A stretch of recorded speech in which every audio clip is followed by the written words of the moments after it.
Hello, Media Arts 1, 2, and Independent Study students. Before we begin, you need to make sure that you prep your watercolors. We are going to be using not only the primaries, but we are going to be needing our secondary and tertiary colors. So please take a moment, hit pause in this video to mix up your secondary and your tertiary colors. Once you do that, we'll get started.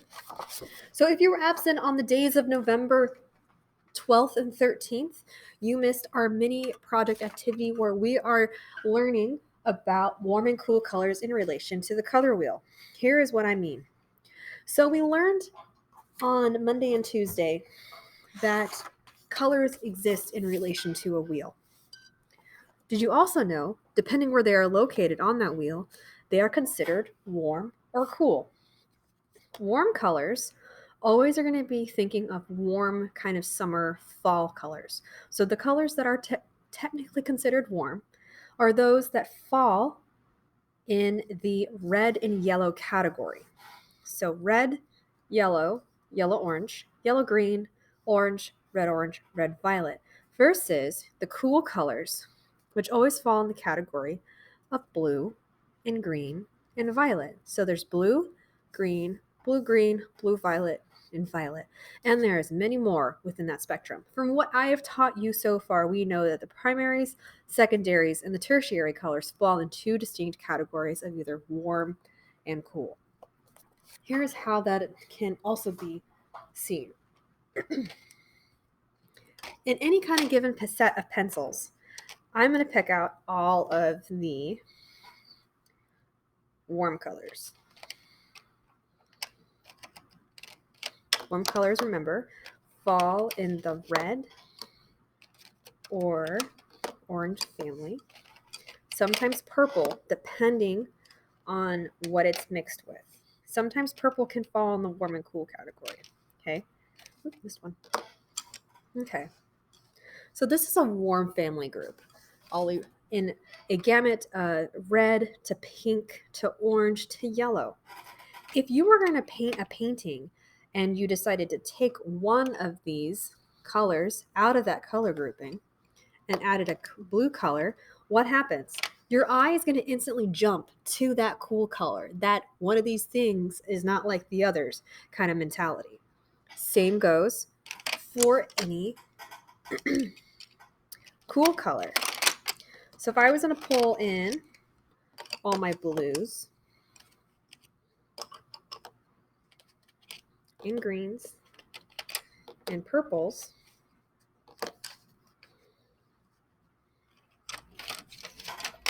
and switched out one of them for a warm color, your eye is instantly going to go to that bright color.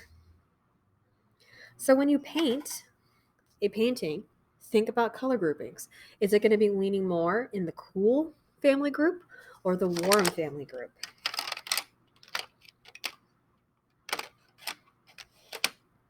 Okay.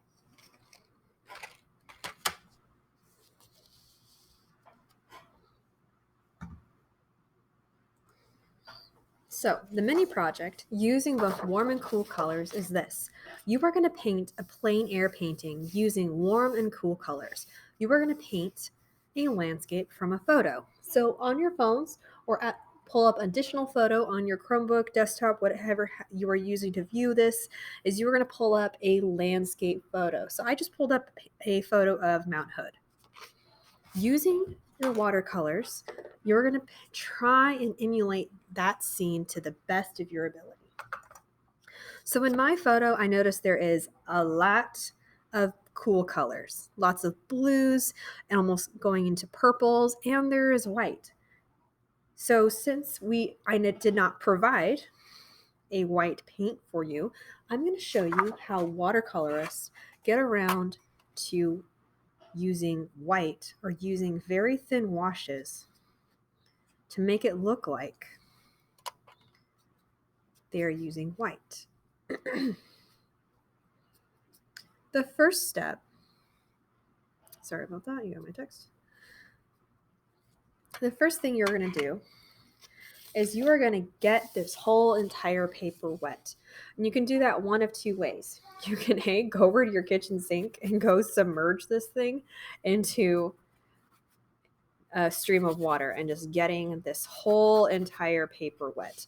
Or using your size 10 round brush very quickly and evenly, putting down a thin layer of water onto your watercolor paper. I want you to make sure that you are using the watercolor paper for this project. Okay, once you do that, I am then going to take a blue wash, so it's just blue paint with a lot more water than pigment, and I'm going to quickly put down a layer of blue paint just to fill the white space. And I'm going to put this halfway on my paper because my blue tones in my photo are transitioning to green. Okay, green is still technically a cool color, but I'm just gonna move it down. Okay, and then that green that I saw, I'm also going to quickly put down a thin wash of green starting from the bottom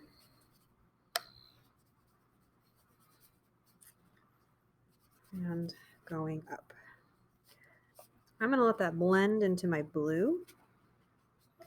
Just see what happens there.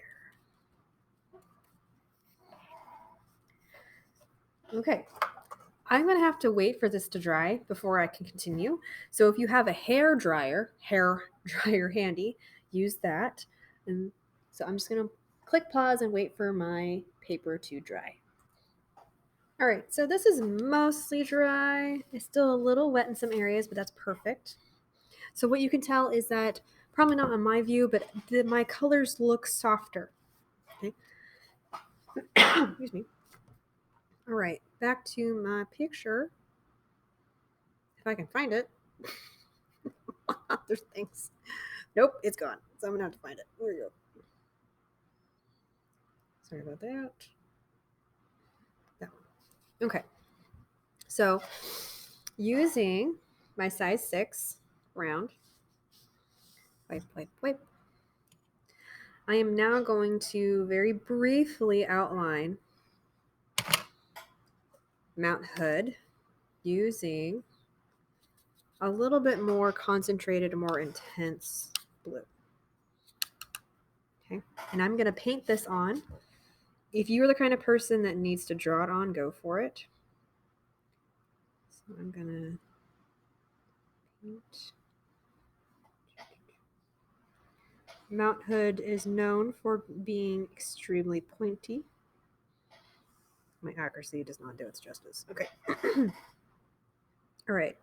The next thing I notice is that there is some darker spots in my photo that appear on the left and on the right. So I'm going to take my size 10 again, and I'm going to actually darken up those corners just a little bit.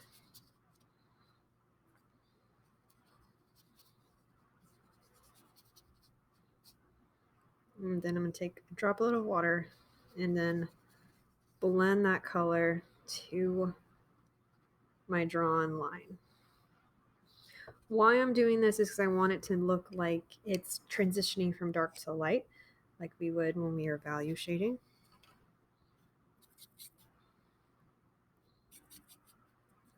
I'm going to also pay attention to that on my left side, but it looks like in my photo it is actually getting lighter on the left side. So I'm going to get some water and bring that color in a little bit by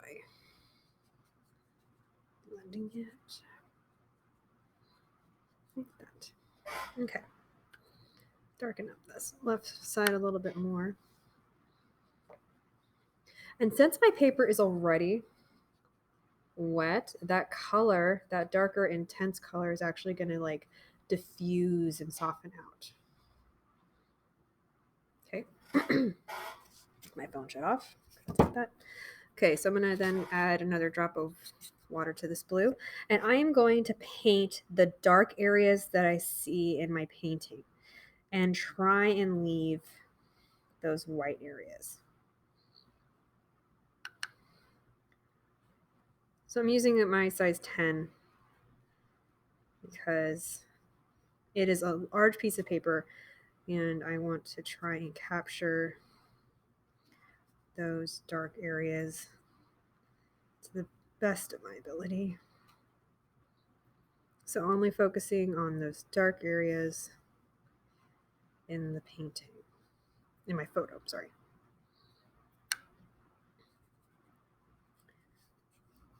So what I'm painting on essentially are those shadows within my photo.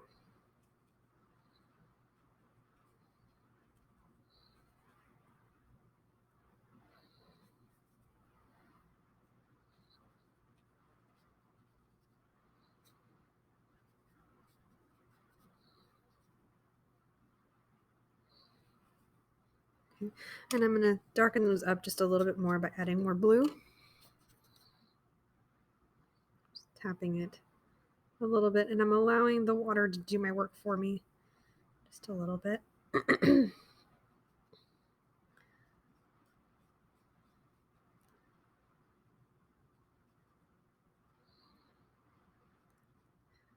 If you add a little bit more blue, it will actually make those already pigmented areas just a little bit richer, more contrast.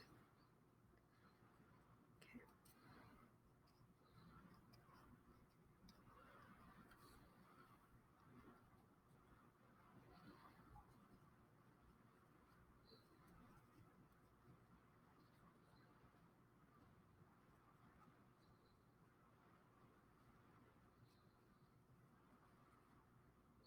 And I'm actually using this darker blue to get those really dark, like those peaks that are not exposed, that are not covered in snow. And I'm going to be using this darker blue to kind of get that darker tone.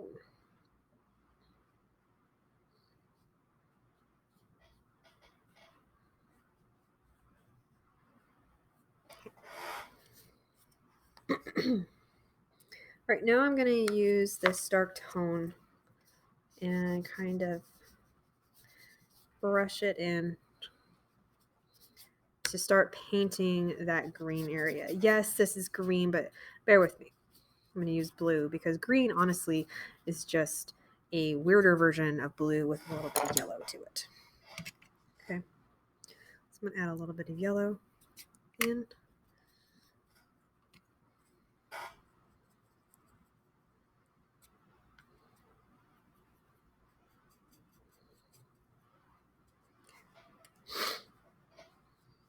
And I'm going to start painting in that green.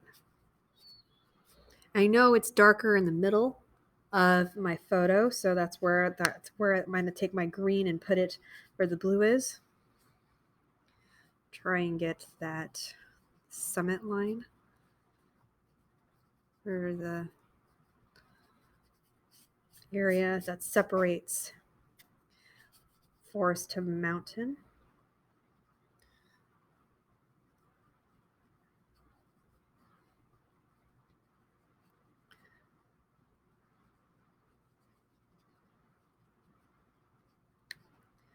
And I'm going to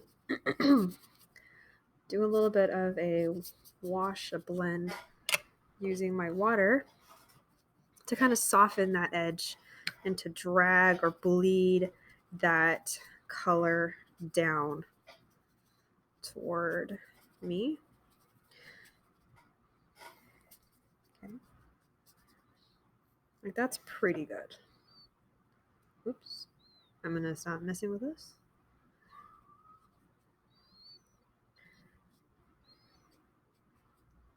Notice how I'm using the broad side of my brush instead of just the tip. If you use the broader side of the brush, then you're able to drag that color a little more broadly. But if you notice, if I press down, it's actually going to shove the color. So you need to be mindful of your pressure as you're kind of whipping and gently brushing that color across the paper. All right, I'm going to hit pause and let this dry a little bit more because I have wet paint. So it is to a point now where I can continue painting. So switching to my size 6, I then am going to focus on my phone trying to give me not what I want. I'm then going to start focusing on the trees that are down here. So to do that, I'm going to mix up some more paint. And this is why, children, you mix up more than you need. Oh, I mixed in that thing and it's not cool. And this is what you do when you don't listen to your own rules. Okay. I'm gonna add more blue to that to get it to be a darker, and add some more blue that's not dark enough. Yes. All right, we're in business. Okay, so I have a lot of paint here. So notice how it's lighter in the front and darker in the back. So with that being said, I'm going to take some water, put it in a different paint well, and put 2 dips into this paint well. And then using the size 6, I'm going to try and emulate these trees here. So I'm going to take it and squiggle, squiggle, squiggle. Best to my ability here. The history of plein air painting goes back to I want to say during Impressionism, but I feel like it's even before that. Plein air is French for outside paint. So you are painting out in air. Hence, so normally if you were going to be painting plein air, like the style is you're going to be going out in the middle of some kind of field or some kind of cool field or whatnot and paint what you see. But since it's Oregon fall, you can't do that because it's probably raining, downpouring, it's cold. You don't want to breathe the elements. I get you. I hear you. So the best way to do that is to paint from a photo.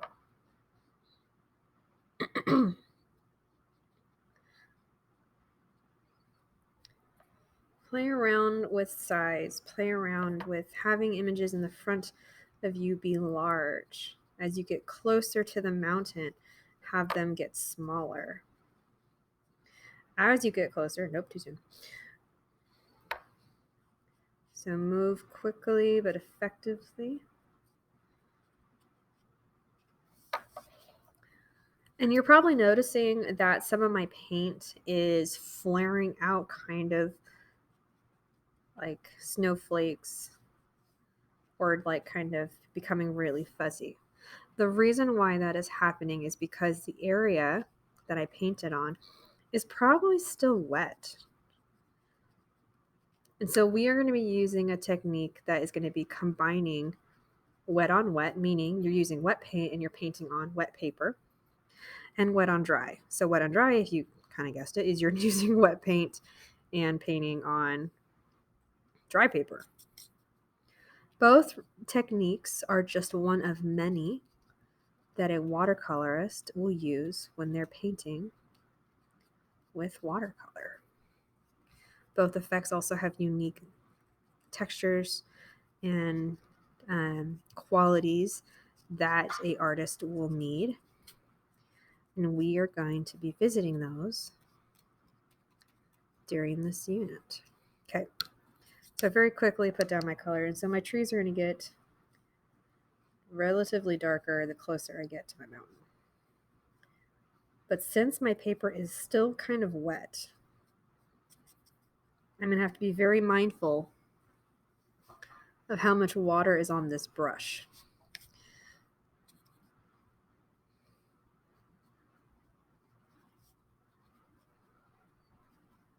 And this is where playing around with the tip of the brush will be handy. Like I'm just using the tip. As I get closer, it's going to be like more little blips. And my color is going to be more concentrated. Because the further away, further away your object is, the darker it's going to be.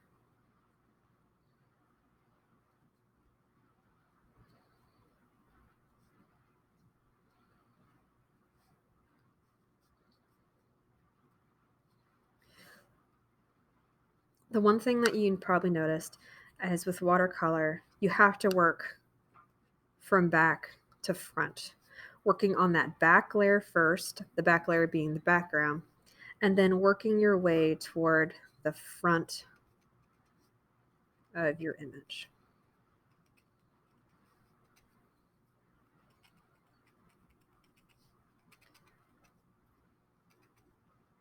Oh, that goobered there. Well, it's going to be a happy little accident. So just like Bob Ross making my happy trees.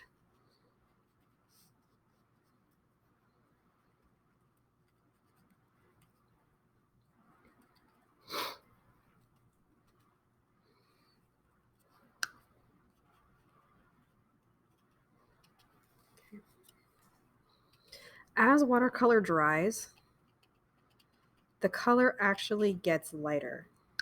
So just be mindful of that when you're working with this, is that your color is going to be a lot lighter.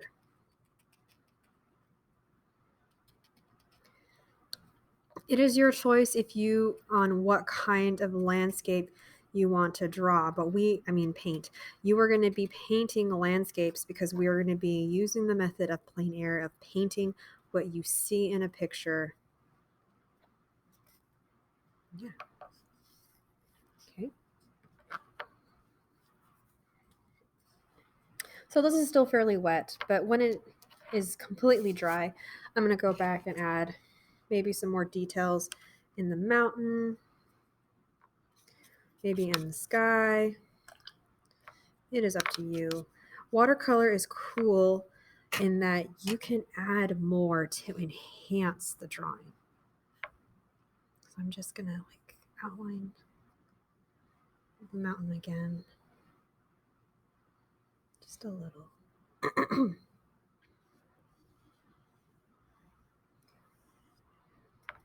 I'm going to darken up these areas too.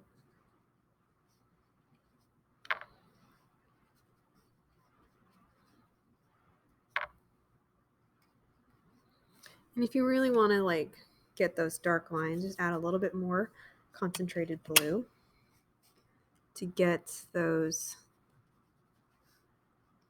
areas to look just a little bit more mountain-esque.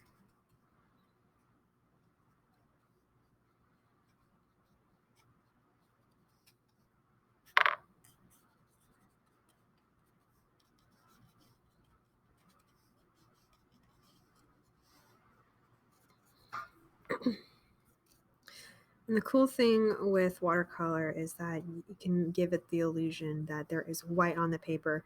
But as you guys saw and watched, I have not used a single ounce of white. It is just really diluted, thinned out blue watercolor. All right, that is it for the plein air painting that we did on November 12th and 13th. If you have any questions, feel free to email me, and good luck.